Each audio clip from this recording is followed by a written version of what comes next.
Lukas 10 ayat 38 sampai dengan 42 menceritakan satu kisah yang sangat terkenal, yaitu Maria dan Marta. Ada satu kalimat penting yang Yesus katakan kepada Marta ketika Marta itu protes karena nampaknya dia yang sibuk melayani Tuhan, sementara saudaranya Maria malah duduk tenang saja, tidak bantuin dia, tapi duduk mendengarkan perkataan Yesus. Dan ketika Marta protes, Yesus bilang seperti ini, Marta, Marta, engkau khawatir dan menyusahkan diri dengan banyak perkara. Tetapi hanya satu saja yang perlu, yaitu apa? Ya, Maria telah memilih bagian yang terbaik yang tidak akan diambil daripadanya. Apa itu yang perlu?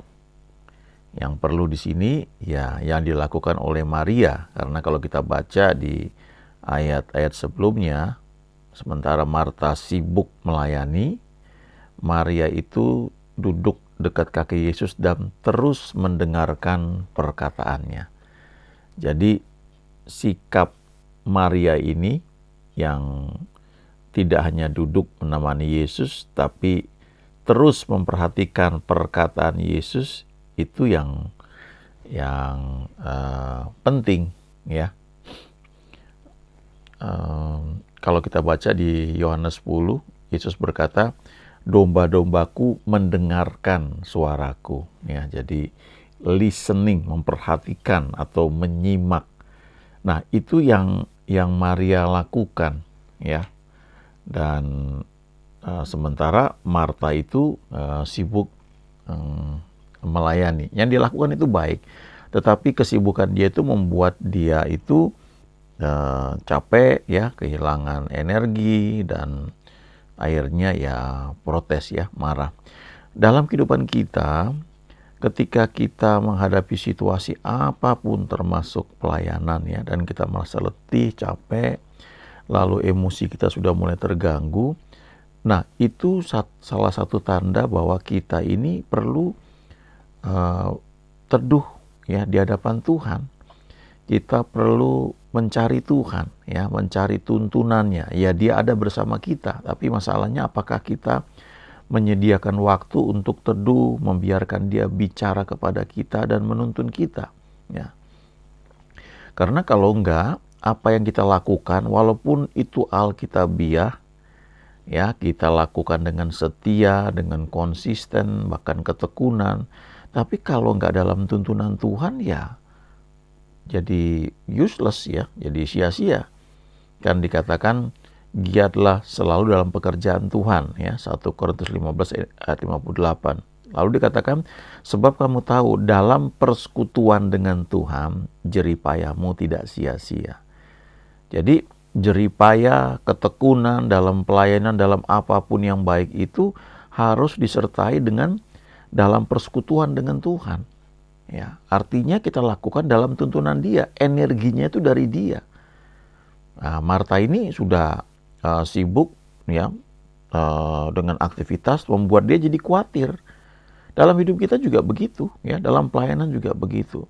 Kalau kita sudah mulai khawatir, artinya kita sudah tertuju kepada sumber daya atau sesuatu yang kita pikir secara kasat mata kita bisa lihat dan itu membuat kita aman, kita teduh, ya. Entah itu orang yang dapat kita andalkan, entah itu kalau kita bekerja itu gaji kita, ya, atau tabungan kita, atau ya sesuatu yang kita bisa lihat dengan mata dan tanpa sadar kita lebih bergantung pada hal itu. Dan itu manusiawi, ya, karena kita hidup di dunia. Tapi firman Tuhan mengajarkan orang benar akan hidup oleh karena iman, oleh karena percayanya.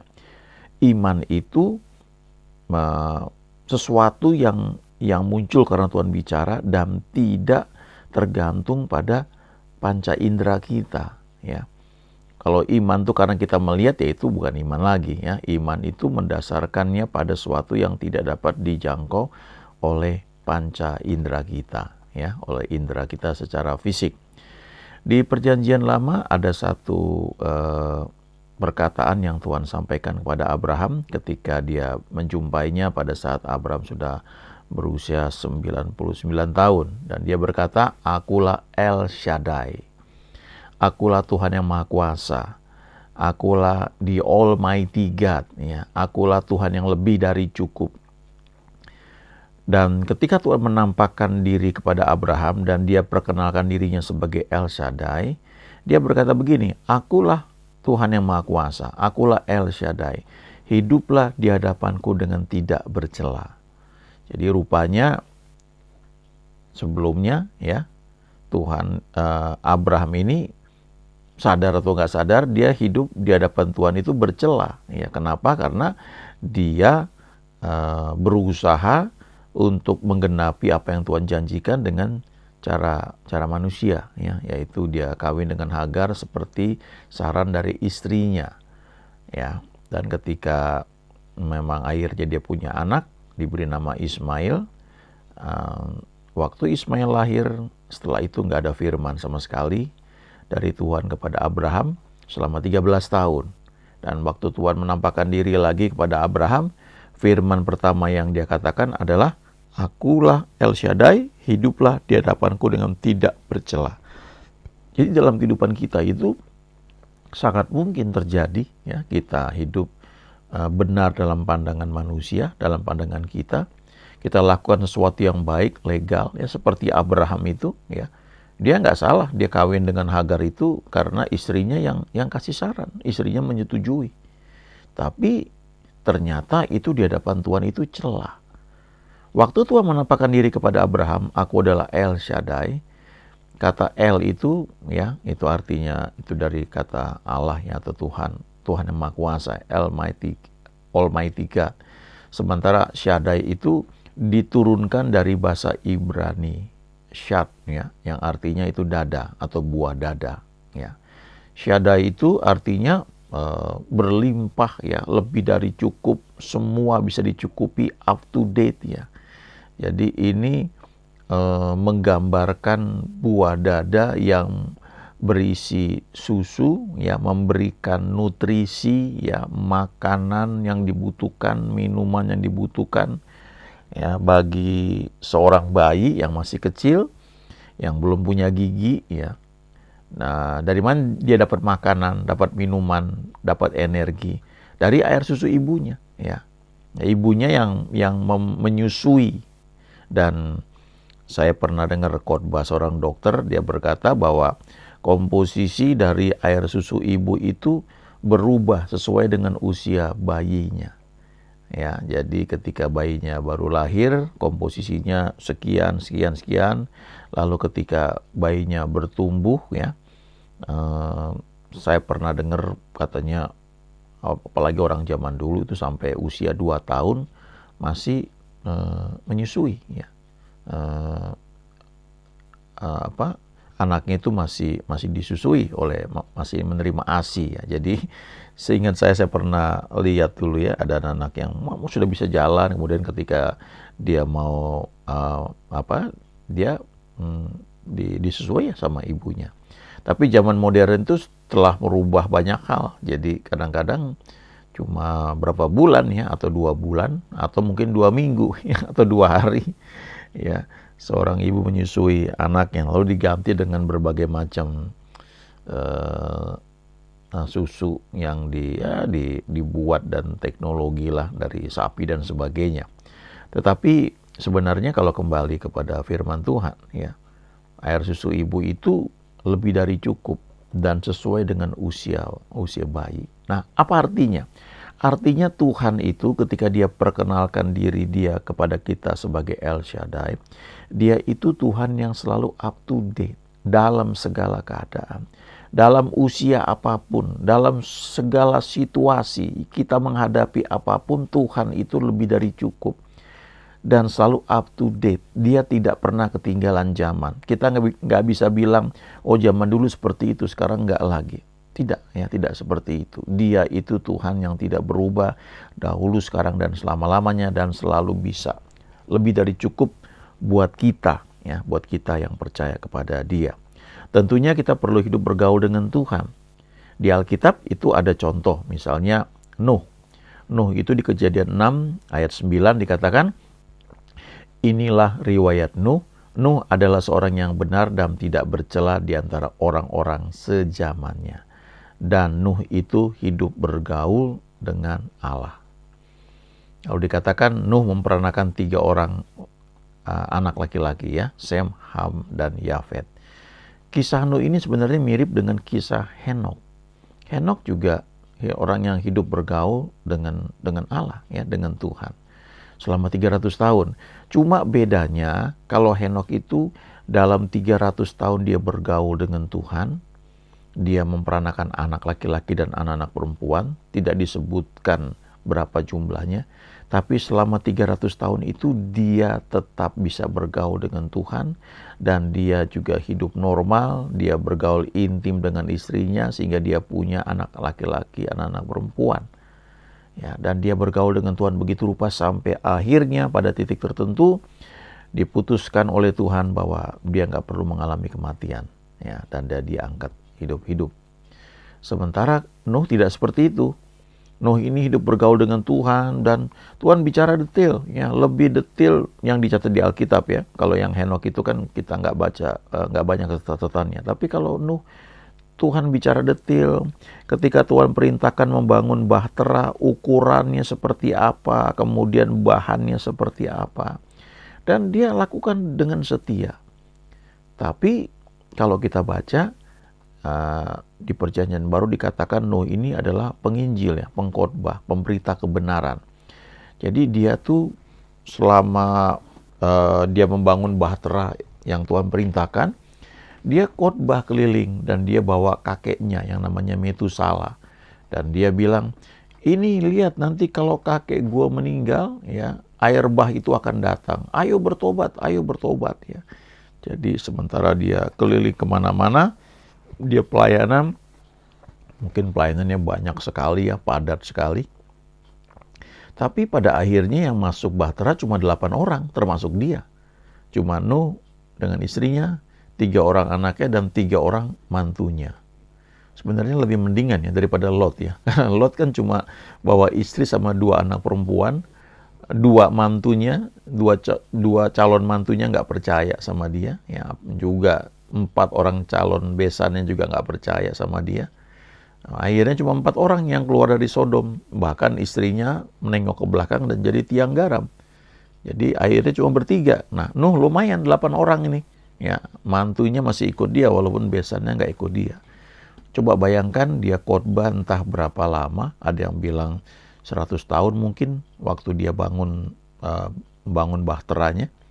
Ya, tapi kemudian yang bertobat cuma 8 orang. Nah, setelah itu mereka naik bahtera dan hujan ya 40 hari 40 malam kalau kita baca itu, kemudian air itu berkuasa di atas muka bumi ya berbulan-bulan, 150 hari ya lamanya kalau nggak salah itu. Nah, kemudian akhirnya setelah mendarat kembali ya, Nuh itu menjadi orang pertama dengan keluarganya yang hidup di bumi ya, setelah semua yang lain musnah. Ya, kemudian dia mulai menjadi petani dan dia buat kebun anggur dan dia mabuk anggur, dia telanjang, lalu akhirnya dia mengutuk salah seorang anaknya. Nah, akhir hidupnya nggak diceritakan, cuma disebut dia akhirnya mati. Ya, beda dengan Henokh ya. Henokh itu diangkat hidup-hidup.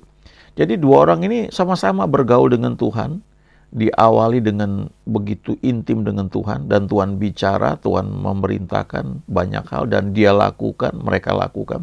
Tapi Nuh ini di akhir hidupnya bergeser ya, kalau menurut saya dia begitu sibuk pelayanan sehingga ketika akhirnya dia naik bahtera dengan istri dan anak-anak dan mantu-mantunya.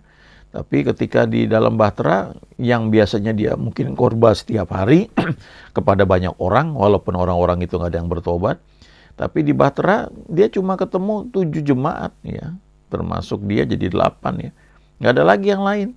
Jadi aktivitas dia, kesibukan dia dalam pelayanan tiba-tiba hilang, dan waktu dia mendarat ke muka bumi nggak ada lagi yang dikerjakan. Akhirnya dia membuat kebun anggur, bukannya dia bergaul dengan Tuhan lagi, tapi dia buat kebun anggur dan dia mabuk, dan akhirnya dia telanjang. Ya. Ya, ini sayang sekali ya.